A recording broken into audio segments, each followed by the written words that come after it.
Jean, chapitre 4. Le Seigneur sut que les pharisiens avaient appris qu'il faisait et baptisait plus de disciples que Jean. Toutefois, Jésus ne baptisait pas lui-même, mais c'étaient ses disciples. Alors il quitta la Judée et retourna en Galilée.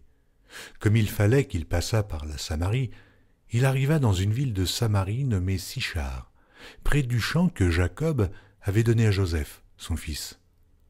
Là se trouvait le puits de Jacob. Jésus, fatigué du voyage, était assis au bord du puits. C'était environ la 6e heure. Une femme de Samarie vint puiser de l'eau. Jésus lui dit « Donne-moi à boire », car ses disciples étaient allés à la ville pour acheter des vivres. La femme samaritaine lui dit « Comment toi qui es juif, me demandes-tu à boire, à moi, qui suis une femme samaritaine ?» Les Juifs, en effet, n'ont pas de relation avec les Samaritains. Jésus lui répondit « Si tu connaissais le don de Dieu, et qui est celui qui te dit « Donne-moi à boire », tu lui aurais toi-même demandé à boire, et il t'aurait donné de l'eau vive. « Seigneur, lui dit la femme, tu n'as rien pour puiser, et le puits est profond. D'où aurais-tu donc cette eau vive ? Es-tu plus grand que notre père Jacob, qui nous a donné ce puits, et qui en a bu lui-même, ainsi que ses fils et ses troupeaux ?» Jésus lui répondit, « Quiconque boit de cette eau aura encore soif. Mais celui qui boira de l'eau que je lui donnerai n'aura jamais soif. Et l'eau que je lui donnerai deviendra en lui une source d'eau qui jaillira jusque dans la vie éternelle. » La femme lui dit, « Seigneur, donne-moi cette eau, afin que je n'aie plus soif, et que je ne vienne plus puiser ici. » « Va, lui dit Jésus, appelle ton mari, et viens ici. » La femme lui répondit, « Je n'ai point de mari. » Jésus lui dit, « Tu as eu raison de dire « Je n'ai point de mari », car tu as eu 5 maris, et celui que tu as maintenant n'est pas ton mari. En cela, tu as dit vrai. » « Seigneur, lui dit la femme, je vois que tu es prophète. Nos pères ont adoré sur cette montagne, et vous vous dites que le lieu où il faut adorer est à Jérusalem. Femme, lui dit Jésus, crois-moi, l'heure vient où ce ne sera ni sur cette montagne, ni à Jérusalem que vous adorerez le Père.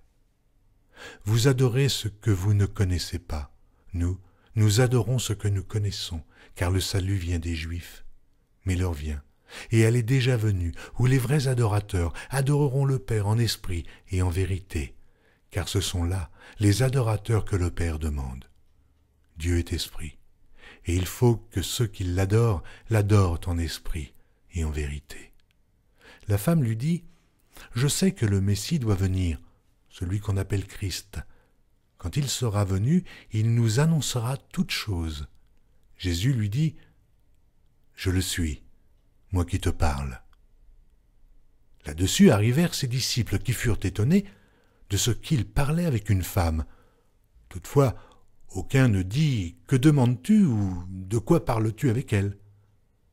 Alors la femme, ayant laissé sa cruche, s'en alla dans la ville et dit aux gens, « Venez voir un homme qui m'a tout dit ce que j'ai fait. Ne serait-ce point le Christ ?» Ils sortirent de la ville et ils vinrent vers lui.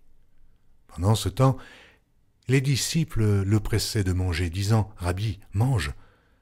Mais il leur dit « J'ai à manger une nourriture que vous ne connaissez pas. » Les disciples se disaient donc les uns aux autres « Quelqu'un lui aurait-il apporté à manger ?» Jésus leur dit « Ma nourriture est de faire la volonté de celui qui m'a envoyé et d'accomplir son œuvre. Ne dites-vous pas qu'il y a encore 4 mois jusqu'à la moisson ? Voici, je vous le dis, levez les yeux et regardez les champs qui déjà blanchissent pour la moisson. Celui qui moissonne reçoit un salaire et amasse des fruits pour la vie éternelle, afin que celui qui sème et celui qui moissonne se réjouissent ensemble. Car en ceci, ce qu'on dit est vrai. Autre est celui qui sème, et autre celui qui moissonne. Je vous ai envoyé moissonner ce que vous n'avez pas travaillé. D'autres ont travaillé, et vous êtes entrés dans leur travail. Plusieurs Samaritains de cette ville crurent en Jésus à cause de cette déclaration formelle de la femme. « Il m'a dit tout ce que j'ai fait. » Aussi, quand les Samaritains vinrent le trouver, ils le prièrent de rester auprès d'eux, et il resta là 2 jours. Un beaucoup plus grand nombre crurent à cause de sa parole. Et il disait à la femme, « Ce n'est plus à cause de ce que tu nous as dit que nous croyons, car nous l'avons entendu nous-mêmes, et nous savons qu'il est vraiment le Sauveur du monde. » Après ces 2 jours, Jésus partit de là pour se rendre en Galilée, car il avait déclaré lui-même qu'un prophète n'est pas honoré dans sa propre patrie. Lorsqu'il arriva en Galilée, il fut bien reçu des Galiléens qui avaient vu tout ce qu'il avait fait à Jérusalem pendant la fête, car eux aussi étaient allés à la fête. Il retourna donc à Cana en Galilée, où il avait changé l'eau en vin. Il y avait là à Capernaum un officier du roi dont le fils était malade. Ayant appris que Jésus était venu de Judée en Galilée, il alla vers lui et le pria de descendre et de guérir son fils, qui était près de mourir. Jésus lui dit, « Si vous ne voyez des miracles et des prodiges, vous ne croyez point. » L'officier du roi lui dit, « Seigneur, descends avant que mon enfant meure. » « Va, lui dit Jésus, ton fils vit. » Et cet homme crut à la parole que Jésus lui avait dite, et il s'en alla. Comme déjà il descendait, ses serviteurs venant à sa rencontre lui apportèrent cette nouvelle, « Ton enfant vit. » Il leur demanda à quelle heure il s'était trouvé mieux, et ils lui dirent, « Hier, à la 7e heure, la fièvre l'a quitté. » Le père reconnut que c'était à cette heure-là que Jésus lui avait dit, « Ton fils vit. » Et il crut, lui et toute sa maison.